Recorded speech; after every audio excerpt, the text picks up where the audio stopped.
မင်းကလေးငယ်လေးဟာဘီလီယံနာတထေးကြီးရဲ့ခြေထောက်ပေါ်ကိုစိတ်မြင့်အချို့တင်ပေးလိုက်ရုံတင်ရှိပါသေးတယ်နောက်တစ်စက္ကန့်မှာပဲတထေးကြီးရဲ့ဒဏ်ရာဟာချက်ချင်းပြောက်ကင်းသွားပါတယ်သူ့အသက်ကိုကယ်တင်ခဲ့တဲ့အတွက်ကျေးဇူးဆက်တဲ့အနေနဲ့ဘီလီယံနာတထေးကြီးကသူမကိုအိမ်ပြန်ပို့ပေးဖို့ကမ်းလှမ်းခဲ့ပါတယ်ဒါပေမဲ့မမျှော်ရင်ပဲကောင်မလေးကသူမမှာအိမ်မရှိတော့ကြောင်းနဲ့မိဘမဲ့ကေဟာကိုသွားဖို့ပြင်နေတာဖြစ်ကြောင်းပြောလိုက်ပါတယ်တကယ်တော့ဒီမင်းကလေးဟာချမ်းသာတဲ့မိသားစုမှာမွေးဖွားခဲ့တာဖြစ်ပေမဲ့သူမရဲ့မိခင်ဖြစ်သူကတော့ကွယ်လွန်သွားခဲ့ပါပြီသူမရဲ့မိထွေးဖြစ်သူဟာအလွန်ရက်စက်တဲ့အမျိုးသမီးတစ်ယောက်ပါကောင်မလေးကထမင်းတွေအများကြီးစားတယ်ဆိုတဲ့အကြောင်းပြချက်နဲ့သူမကိုအိမ်ပေါ်ကနေမောင်းချခဲ့တာဖြစ်ပါတယ်ကောင်မလေးလန့်လျှောက်လာရင်းနဲ့မျိုးစိုးကက်ခံထားရတဲ့ဘီလီယံနာတထေးကြီးနဲ့မတော်တဆဆုံခဲ့တာပါတထေးကြီးရဲ့လက်ထောက်ကသူ့ကိုစေးရုံပို့ဖို့အသေးအတန်စူးစမ်းပေမဲ့ကောင်မလေးကတားမြစ်လိုက်ပါတယ်ဘာလို့လဲဆိုတော့လှုပ်ရှားလိုက်ရင်မျိုးစိတ်တွေကခန္ဓာကိုယ်ထဲကိုပိုပြီးအလျင်အမြန်ပြန့်နှံ့သွားမှာဖြစ်ပြီးအဲ့ဒီအချိန်ကျရင်တော့ကယ်တင်လို့ရတော့မှာမဟုတ်လို့ပါပဲဒါပေမဲ့လက်ထောက်ဖြစ်သူကတော့ကလေးတစ်ယောက်ရဲ့စကားကိုလုံးဝမယုံကြည်ပါဘူးမင်းကလေးငယ်လေးကသူမမှာမျိုးစိတ်ဖြေနိုင်တဲ့နေလက်ရှိတယ်လို့အမြန်ပြောရင်တော့ရဲကိုပြေးဝင်သွားပါတယ်တကယ်တော့ဒီမင်းကလေးမှာငယ်စဉ်ကလေးကထူးခြားတဲ့စွမ်းရည်တစ်ခုရှိနေတာပါသူမရဲ့အနက်ခံအာယုံဟာအလွန်တရာထက်မြက်ပြီးကျဝတ္ထုပစ္စည်းအလုံးကိုအနက်နဲ့တင်တိတိကျကျခွဲခြားနိုင်ပါတယ်မကြခင်မှာပဲကောင်မလေးဟာမျိုးစိတ်ဖြေဆေးကိုရှာတွေ့ခဲ့ပါတယ်အဲ့ဒီအချိန်မှာမျိုးစိုးတစ်ကောင်ကသူမစီကိုရုတ်တရက်တွားသွားလာပါတယ်ဒါပေမဲ့ကောင်မလေးကအဲ့ဒီမျိုးကိုလုံးဝမကြောက်ပါဘူး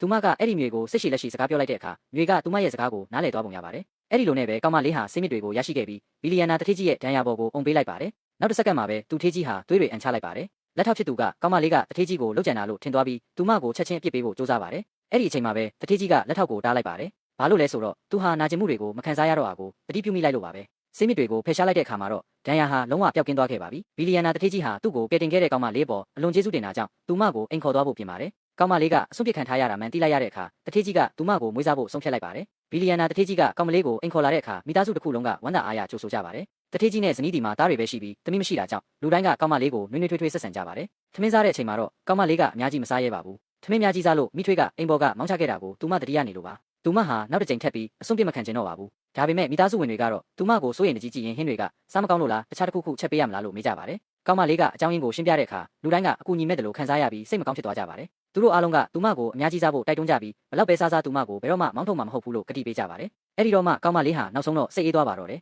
နောက်တစ်နေ့မှာတော့အကိုဖြစ်သူကကောင်မလေးကိုသူမရဲ့အိမ်ဟောင်းစီကိုပြန်ခေါ်သွားပါတယ်ဘာလို့လဲဆိုတော့မိထွေးဖြစ်သူကကောင်မလေးရဲ့မိခင်ချန်ထားခဲ့တဲ့ပန်းရောင်နဲ့ဆွဲလေးကိုတင်ပိုက်ထားလို့ပါဒါပေမဲ့အိမ်ရောက်ချင်းမှာပဲအကိုဖြစ်သူစီကိုအလုတ်ဖုံးဝင်လာတာကြောင့်ကောင်မလေးကတယောက်တည်းအိမ်ထဲဝင်သွားရပါတယ်မိထွေးဖြစ်သူကကောင်မလေးကိုအလွန်ရက်ဆက်ဆံပါတယ်လက်ဆွဲကိုပြန်မပေးုံတင်မကပဲသူမရဲ့သားကိုတောင်ကောင်မလေးကိုရိုက်ဖို့ခိုင်းပါတယ်အဲ့ဒီလိုအရေးကြီးတဲ့အချိန်မှာပဲအကိုဖြစ်သူကရောက်လာပါတယ်ဘီလီယံနာတထေးကြီးရဲ့သားကိုမြင်လိုက်ရတဲ့အခါမိထွေးဖြစ်သူဟာချက်ချင်းပဲအမှုရာပြောင်းပြီးပြပြတလဲကြိုဆိုကလက်ဆွဲကိုလည်းကိုယ်တိုင်ပြန်ပေးလိုက်ပါတော့တယ်အကြောင်းကတော့သူမရဲ့မိသားစုဟာဘီလီယံနာတထေးကြီးရဲ့ကုမ္ပဏီနဲ့ပူးပေါင်းလုပ်ကိုင်ဖို့စူးစမ်းနေတာဖြစ်ပြီးသူတို့မိသားစုကိုလုံးဝအဆင်မပြေဖြစ်အောင်မလုပ်ရဲလို့ပါပဲဒါပေမဲ့အကိုဖြစ်သူကတော့ကောင်မလေးကိုခေါ်ပြီးချက်ချင်းထွက်သွားဖို့ပြင်ပါတယ်သူမထွက်သွားခင်မှာပဲသူတို့မိသားစုဟာမိထွေးရဲ့မိသားစုနဲ့ပူးပေါင်းဆောင်ရွက်ဖို့ညှင်းဆိုလိုက်ကြောင်းကြေညာခဲ့ပါတယ်ဒါကိုကြားလိုက်ရတဲ့မိထွေးဖြစ်သူဟာသူမရဲ့ရောက်ခမကသူမကိုဘယ်တော့မှလွတ်ပေးမှာမဟုတ်မှန်းသိတာကြောင့်ထိတ်လန့်တကြားနဲ့ကျမ်းပြင်ပေါ်ကိုလဲကျသွားပါတော့တယ်အကိုဖြစ်သူကကောင်မလေးကိုသူတို့ရဲ့ကုမ္ပဏီစီခေါ်လာပါတယ်သူအလုပ်ကိစ္စတွေတွားလုပ်နေအောင်မှာကောင်မလေးကိုအမျိုးသမီးဝန်ထမ်းချုပ်စီမှာအထားခဲ့ပါတယ်အဲ့ဒီမှာဝန်ထမ်းတွေစိုးရိမ်နေကြတာကိုကောင်မလေးကကြားဖြတ်ကြားလိုက်ရပါတယ်အကြောင်းကတော့ကုမ္ပဏီရဲ့မှာတစ္ဆာဖောက်တစ်ယောက်ရှိနေလို့ပါပဲအဲ့ဒီလူကကိုတောင်ရဲကကုန်ကျန်းပစ္စည်းတွေရဲ့နေရာကို